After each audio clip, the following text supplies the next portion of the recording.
वेबू सयादा के चुनिंदा प्रवचन। श्री रॉजर बिशॉफ के बर्मी भाषा के अंग्रेजी अनुवाद से डॉक्टर केदारनाथ द्विवेदी द्वारा हिंदी में अनुदित। सयाजी उबाखी एवं माँ श्यामा जी की परंपरा में अंतर्राष्ट्रीय साधना केंद्रों द्वारा प्रकाशित 2019 संस्करण। कॉपीराइट अर्थात प्रतिलिप्याधिकार सयाजी उबाखी मेमोरियल ट्रस्ट यूके।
भाग 1 खंड 1 भूमिका एवं परिप्रेक्ष्य।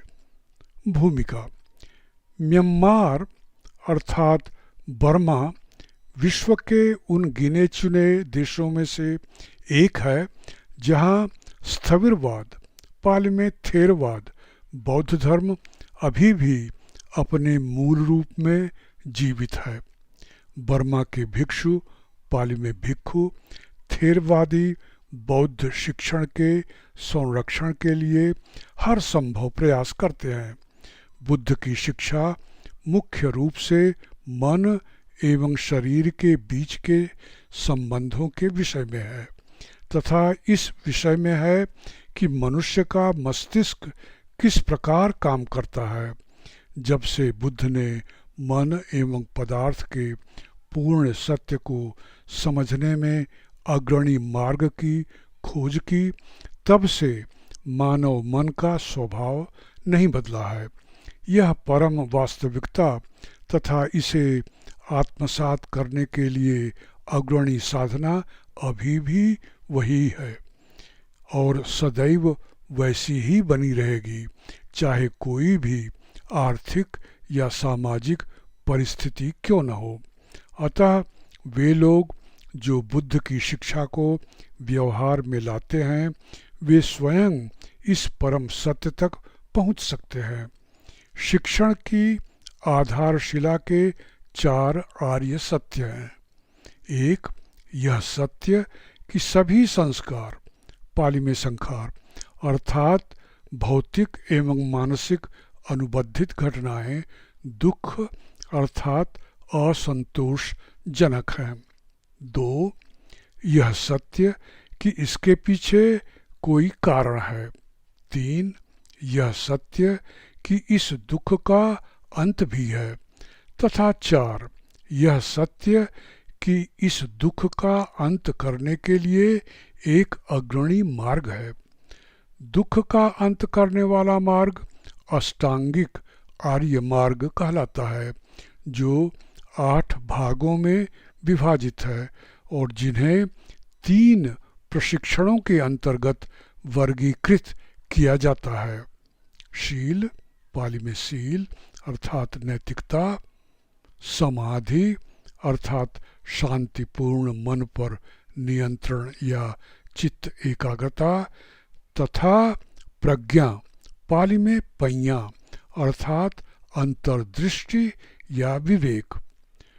कुछ कार्य ऐसे होते हैं जिन्हें कुशल पाली में कुशल अर्थात निपुण या लाभप्रद कहा जाता है, क्योंकि वे व्यक्ति के निर्वाण पाली में निब्बान की ओर प्रगति में सहायक होते हैं, तथा कुछ अकुशल कर्म हैं जिनका इसके विपरीत प्रभाव पड़ता है।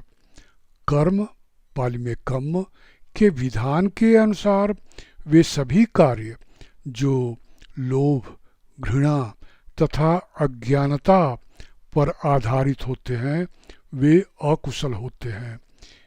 किसी भी प्राणी की हत्या करना, चोरी करना, अवैध यौन संबंध बनाना, असत्य बोलना तथा मादक द्रव्यों का प्रयोग करना, ये सर्वाधिक अकुशल कार्य हैं। गृहस्थ बौद्ध व्यक्ति पंचशील ग्रहण कर इन 5 प्रकार के कर्मों से विरत रहते हैं। एक बार यदि ऐसा कर्म हो गया तो उसके प्रभाव से बचने का कोई उपाय नहीं है। इस प्रभाव को अंतर्दृष्टि ध्यान की विषय वस्तु नश्वरता की जागरूकता के माध्यम से कम किया जा सकता है, किंतु ऐसा कोई भी नहीं है, यहाँ तक कि बुद्ध भी नहीं, जो पाप से मुक्ति का क्षमादान दे सके, क्योंकि ये प्रभाव कर्म के विधान द्वारा निर्धारित होते हैं जो सभी प्राणियों पर लागू होता है। आदरणीय वेबुसयादा ने इस बात पर बल दिया कि बुद्ध की शिक्षा में पारंगत होने के लिए भावना अर्थात ध्यान की साधना ही एकमात्र उपाय है।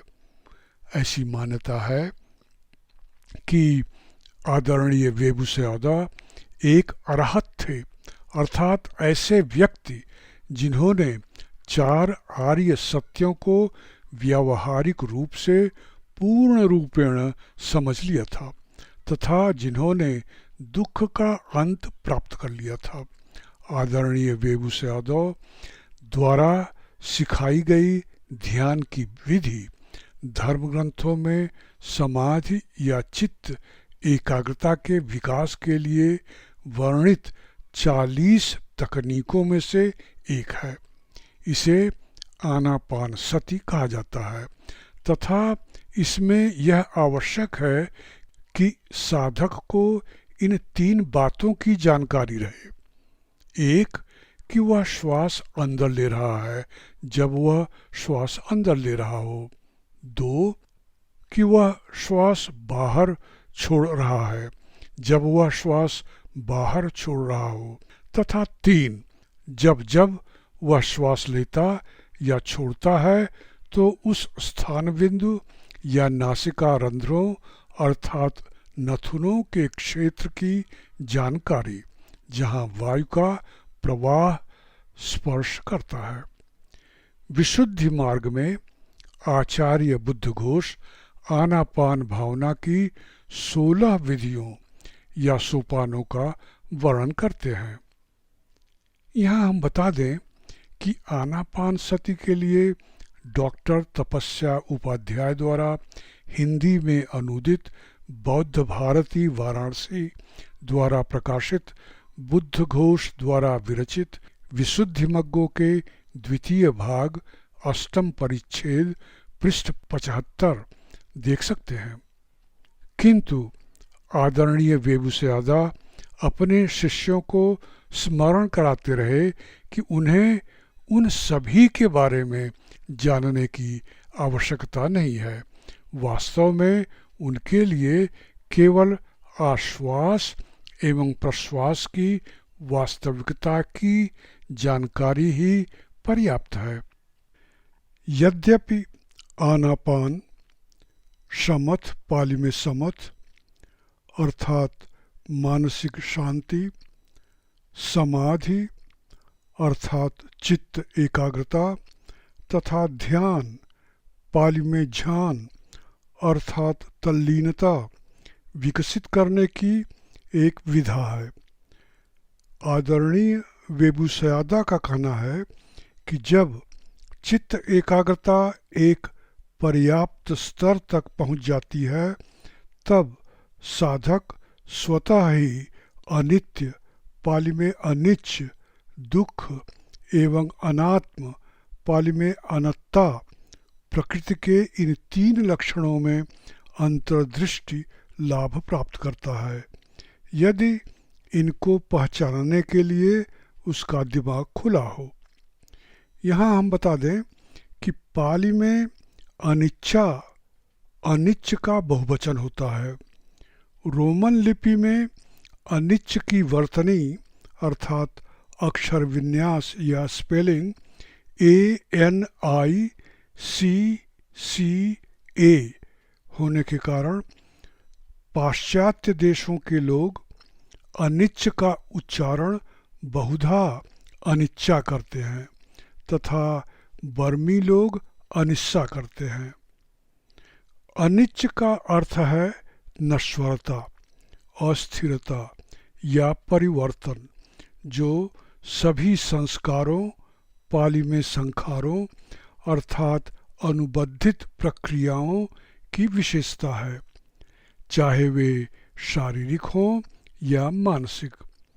दुख इन सभी प्रक्रियाओं की असंतोषजनक प्रकृति को दर्शाता है, क्योंकि ऐसा कुछ भी नहीं है जो नश्वर एवं परिवर्तनशील होते हुए भी स्थायी संतुष्टि प्रदान कर सके।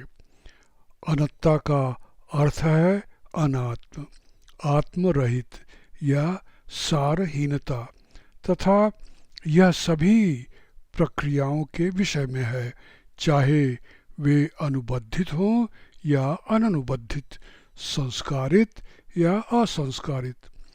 बुद्ध के अनुसार कोई भी स्थायी अहम, आत्मा या व्यक्तिगत अस्तित्व नहीं होता, अपितु परस्पर आधारित भौतिक एवं मानसिक प्रक्रियाएं मात्र होती हैं। बौद्ध धर्म में अनिच्छ, दुख तथा अनात्ता के ज्ञान को प्रज्ञा, पाली में पඤ्ඤा अर्थात विवेक कहते हैं, तथा पඤ्ඤा ही वह गुणवत्ता है जो साधक को निर्वाण तक पहुँचने में सक्षम बनाती है। इस पुस्तक में सम्मिलित प्रवचनों में से कुछ के संकलनकर्ता ऊ ते लेन लिखते हैं कि आदरणीय वेबुसयादा एक दिन में कभी 5 तो कभी 10 बार तक उपदेश देते थे। उनके प्रवचनों में 7 मुख्य बिंदु सदैव समाहित होते थे। यदि आदरणीय वेबुसयादा ने अपने जीवन काल में 10,000 प्रवचन दिए तो ये बिंदु 10,000 बार प्रतिपादित किए गए। वे इन्हें सदैव सम्मिलित किया करते थे, भले ही उन्हें बार बार दोहराना पड़े। वे उपदेशों की व्याख्या सदैव सरल शब्दों में करते थे, जिससे कोई भी साधारण व्यक्ति उन्हें समझ सके। वे धम्म को समझाने का प्रयास इस प्रकार करते थे कि सबसे कठिन विषय भी सरल हो जाते थे। वे 7 बिंदु इस प्रकार हैं। 1. व्यक्ति अपनी आकांक्षाओं की पूर्ति होने की आशा तभी कर सकता है जब वह नैतिकता में परिपूर्ण हो। 2. बौद्ध धर्म में दान या उदारता का अभ्यास करते समय मानसिक दृष्टिकोण और इच्छा शक्ति अत्यंत महत्वपूर्ण है। 3. कार्य कारण विधान अर्थात कर्म के फल के विधान में विश्वास के साथ व्यक्ति को सदैव ईमानदारी के साथ कार्य करना चाहिए। 4. व्यक्ति को मनुष्य लोक या स्वर्ग लोकों के आनंदों की आकांक्षा न करके, जो कि अस्थायी होते हैं, मात्र निर्वाण की आकांक्षा करनी चाहिए। 5. बुद्ध के प्रादुर्भाव के कारण हमें पूरी तरह से सही आचरण एवं विवेक के अभ्यास का तथा इस प्रकार असीम लाभ प्राप्ति का अवसर प्राप्त हुआ है। 6. जन्म के क्षण से लेकर मृत्यु के क्षण तक आश्वास एवं प्रश्वास चलती रहती है।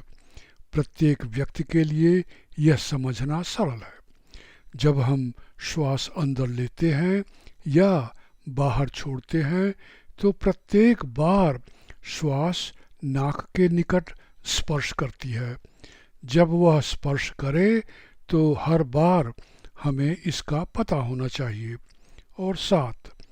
जब हम चल रहे हों, कोई काम कर रहे हों या कुछ भी कर रहे हों, हमें सदैव अपनी आश्वास एवं प्रश्वास से अवगत रहना चाहिए। उचित कार्य को, अनुभव को तथा उससे उत्पन्न समझ को सर्वोच्च महत्व दिया जाता है। जैसा कि हम प्रवचनों में देखेंगे, आदरणीय वेबुसयादा चाहते हैं कि उनके श्रोता अपने अनुभवों के माध्यम से स्वयं ही शिक्षा को आत्मसात करें, न कि उन्हें सुनने के माध्यम से। तथा वे कहते हैं कि इस प्रकार जब वे शिक्षा को वास्तविकता के रूप में देखना प्रारंभ करते हैं तो लोग संदेहों से ऊपर उठ सकते हैं। आदरणीय वेबुसयादा का जन्म बर्मी पंचांग के अनुसार 1257 के तवांग माह के शुक्ल पक्ष की छठी तिथि अर्थात 17 फरवरी 1896 को उत्तरी बर्मा में श्वेबो के निकट एक छोटे से गांव इंजिमबिम में हुआ था। उन्होंने 9 वर्ष की आयु में एक श्रामणेर, पाली में सामनेर के रूप में प्रवज्ञा ग्रहण की तथा उनका नाम शिन कुमार रखा गया। बौद्ध बर्मा में सभी बालक अपनी किशोरावस्था में या और पहले कभी न कभी कुछ समय के लिए अपने स्थानीय विहार में सामनेर बनते हैं, किंतु सामान्यतया एक पूर्व निर्धारित अवधि के पश्चात घर वापस आ जाते हैं। किंतु शिन कुमार ने धार्मिक शिक्षा प्राप्त करने के लिए विहार में ही रहने का निर्णय लिया। 20 वर्ष की आयु में उन्होंने उपसंपदा अर्थात भिक्षु संघ की पूर्ण सदस्यता प्राप्त की और उसके बाद वे ऊ कुमार के रूप में संबोधित किए जाने लगे। यहाँ हम बता दें कि वेबुसयादा एक शीर्षक है जिसका अर्थ होता है वेबू के महान शिक्षक। यद्यपि व्यक्तिवाचक नाम जोड़े बिना भी सयादा शीर्षक एक संबोधन के रूप में प्रयोग किया जाता है, तथापि प्रत्येक भिक्षु का एक भिक्षु नाम भी होता है जो कि वेबुसयादा का आदरणीय कुमार नाम था। ऊ कुमार अध्ययन के लिए उस समय के प्रमुख भिक्षु विश्वविद्यालय प्रसिद्ध मसोये विहार मांडले चले गए। अपनी उपसंपदा के बाद 7वें वर्ष में उन्होंने पाली ग्रंथों के अध्ययन का त्याग कर दिया और ध्यान के विषय में जो सीखा था उसे व्यवहार में लाने के लिए वे विहार छोड़कर चले गए। बौद्ध भिक्षु 2 प्रकार की दिनचर्या में से अपना चयन करते हैं, परियत्ति अर्थात धर्म ग्रंथों का अध्ययन या पटिपत्ति अर्थात बौद्ध ध्यान का अभ्यास। जबकि विद्वान भिक्षु महान शिक्षा केंद्रों में रहने के लिए अभिमुख होते हैं जिससे कि वे युवा भिक्षुओं को अपना ज्ञान सौंपने में सक्षम हो सकें। साधक भिक्षु वन में एकांत जीवन व्यतीत करने के लिए विहारों का व्यस्त वातावरण त्याग देते हैं। वे बहुधा गुफाओं में अथवा वृक्षों के नीचे रहते हैं तथा केवल प्रातः अपने पिंडपात अर्थात भिक्षाटन के अवसर पर ही लोगों के संपर्क में आते हैं। 27 वर्ष की आयु में मांडले के मसोए विहार से विदा लेने के पश्चात ऊ कुमार ने 4 वर्षों तक एकांतवास किया। तत्पश्चात वे एक संक्षिप्त समय के लिए इंजिमबिंग के अपने पैतृक गांव गए। गांव के विहार में उनके पूर्व शिक्षक ने ऊ कुमार से ध्यान लगाने की उस विधि को सिखाने का अनुरोध किया जिसे उन्होंने अपनाया था और ऊ कुमार ने वैसा ही किया। उन्होंने कहा, यह निर्वाण प्राप्त करने का एक अल्प पथ शॉर्टकट है जिसका कोई भी उपयोग कर सकता है। यह जांच पर खरा उतरता है तथा धर्म ग्रंथों में संरक्षित बुद्ध की शिक्षा के अनुसार है। यह निर्वाण का सीधा रास्ता है। 13 साधनाओं के एक समूह को धूतांग, पाली में धुतंग की संज्ञा दी जाती है, जिन्हें प्रायः एकांतवासी भिक्षु अपनाते हैं। यहाँ हम बता दें कि धुतंग साधना के विवरण के लिए विशुद्धिमग्गो प्रथम भाग द्वितीय परिच्छेद धुतंग निर्देश देख सकते हैं। डॉक्टर तपस्या उपाध्याय द्वारा हिंदी में उपरोक्त अनूदित पुस्तक में यह पृष्ठ 83 पर है। इन साधनाओं को आलस्य एवं भोग की प्रवृत्ति से संघर्ष के लिए अभिकल्प किया गया है। कभी न लेटना, यहाँ तक कि सोने के लिए भी नहीं, इनमें से एक साधना या अनुशीलन है। ऐसा अभ्यास करने वाले भिक्षु तंद्रा से मुक्ति प्राप्त करने के लिए पूरी रात बैठे हुए ध्यान लगाकर अथवा टहलते हुए ध्यान लगाकर समय व्यतीत करते हैं। इन 13 धुतंगों को अलग अलग अथवा एक साथ भी ग्रहण किया जा सकता है। कहा जाता है कि आदरणीय वेबुसयादा ने न लेटने के अभ्यास का पालन अपने जीवन पर्यंत किया था।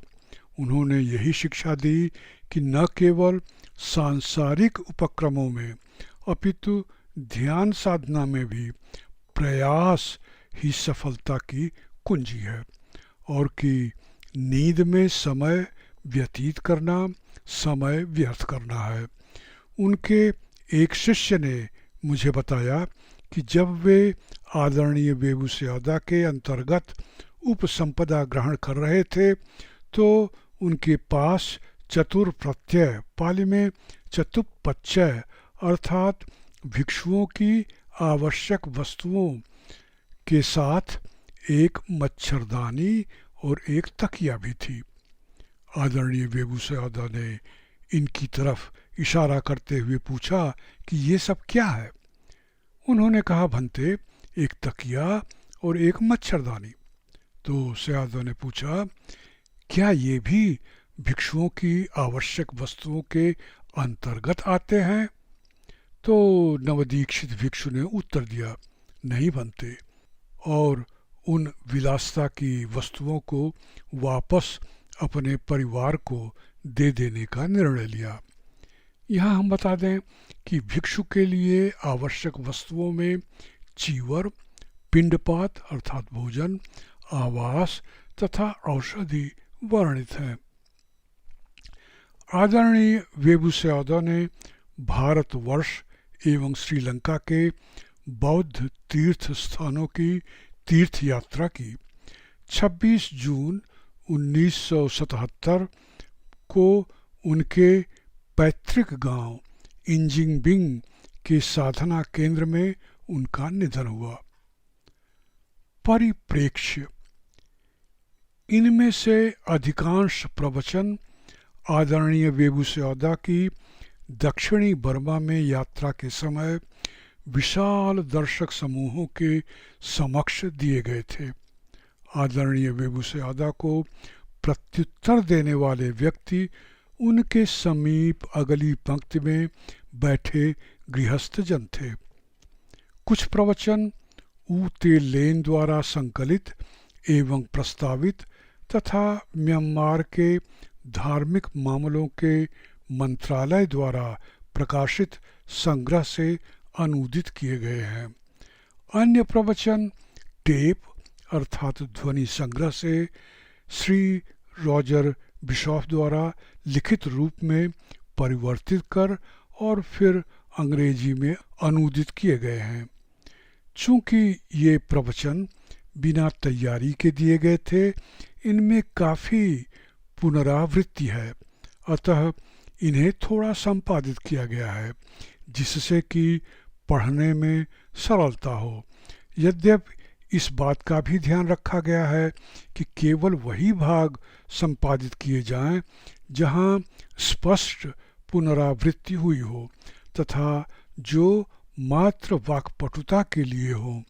पाठक को अभी भी इन प्रवचनों में पुनरावृत्ति मिल सकती है, किंतु कुछ धैर्य एवं सती अर्थात सजगता के माध्यम से वे इनमें व्यावहारिक बौद्ध धर्म के विषय में अनेक अंतर्दृष्टि की खोज कर पाएंगे। आदरणीय वेबुसैदा के प्रवचन ऐसे व्यक्ति के लिए नहीं हैं जो साधना के स्थान पर बौद्ध दर्शन के अध्ययन को अपेक्षाकृत अधिक प्रधानता देता हो। अपने दर्शकों के साथ उनके संवाद में उनकी ताज़ा सादगी, उनका धैर्य, उनकी प्यारी विनोदपूर्णता और उनकी विनम्रता स्पष्ट दिखाई देती है।